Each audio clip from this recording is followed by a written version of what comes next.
Welcome back. There's one missing piece with the diagram we created in the previous video on HTTP. We talked about URL parameters such as the google.com/about and query string parameters we can do with get. But what about the data when we post something? Can we post anything? Well, not really. When exchanging data between a browser and a server, the data can only be text. So we can't just send a JavaScript object such as a user with first name John and last name Doe. One, because HTTP won't understand it. But also, if we were sending this data to Google servers, well, unlike the front end, the web browser where HTML, CSS, and JavaScript is a standard, when I send a user object to the server, a server can use any type of language like Python, Go, PHP. If we send them a JavaScript type, like an object, they will really be confused because they would have no idea what it is. That's not really their language. Text, on the other hand, can be understood by all. So we need a way to have a standard way to send data over the wires and receive it. That is what JSON is, and what we're going to talk about in this video. JSON stands for JavaScript Object Notation. It's a syntax for storing and exchanging data, and it's text written with JavaScript Object Notation. Let's look at the second point here.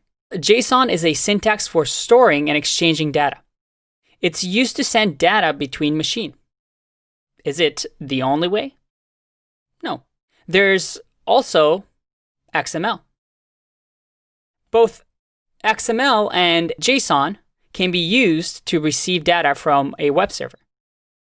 And you can see the differences between the two. These are the same data, just first names and last names of employees. And XML uses this HTML-like syntax, while JSON uses, well, an object, JavaScript object-like syntax. But the standard is now more towards JSON, because when you're writing front-end code in JavaScript, getting a JSON data back makes it easier to load that data into an object tree because it's so similar to a JavaScript object than an XML.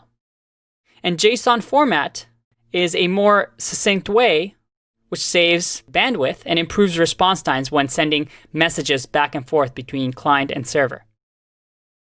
And XML is just not very efficient. So JSON now is more of a standard. You'll still see XML, but it is outdated, so we won't be talking about it in this video.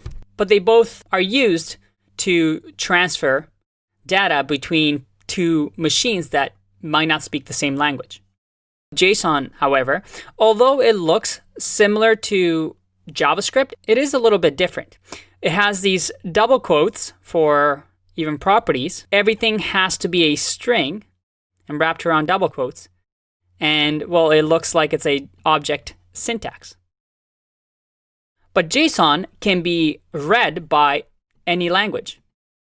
If Google servers was running a different language, they'll understand JSON. They'll be able to modify that JSON, which is just text, into their own version.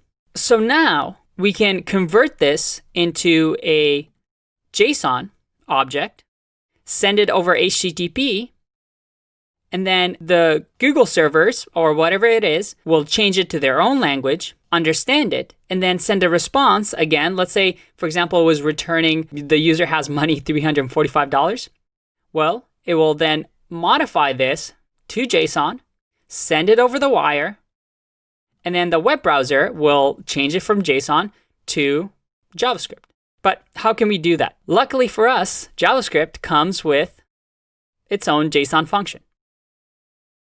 We have JSON parse and JSON stringify.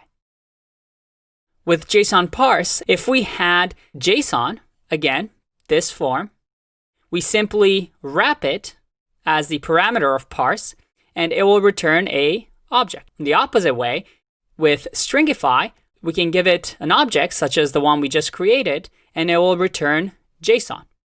So this myJSON variable can now be put into the HTTP request to send it over the wire. Or the server can respond with myJSON. So let's review. JSON is text, and we can convert any JavaScript object into JSON and send JSON to the server. We can also convert any JSON received from the server into JavaScript objects. This way we can work with data as JavaScript objects with no complicated translation. And this text can be used as a data format for any programming language. So let's go through the flow one more time now with this complete. User object. Before I send it with HTTP, I will do JSON.stringify user. So now it's converted into a JSON string. And this JSON string will be sent over HTTP to the Google servers. It is then going to say JSON parse this user so it understands it. Let's say it was running JavaScript or Node. Now it'll understand the user. It'll say, oh, he wants the money amount for this user. So now it gets money 345 from the account. It stringifies it, the money variable, sends it with a status code of 200. And now the web browser can parse this string that it received and see that, oh yeah, I have a variable money of $345. And don't worry, when we get to the backend section, in a few videos, we are going to show you exactly how to do this in code, how to make HTTP requests, use JSON, use get, post, put, delete methods. And I'm going to show you how to do that in our final project as well. But now this diagram, although a little bit messy, should make a little bit more sense. And you should understand now how things are working. In the next video, I'm going to introduce you to something that changed web browsing in 2006. I'll see you in that one.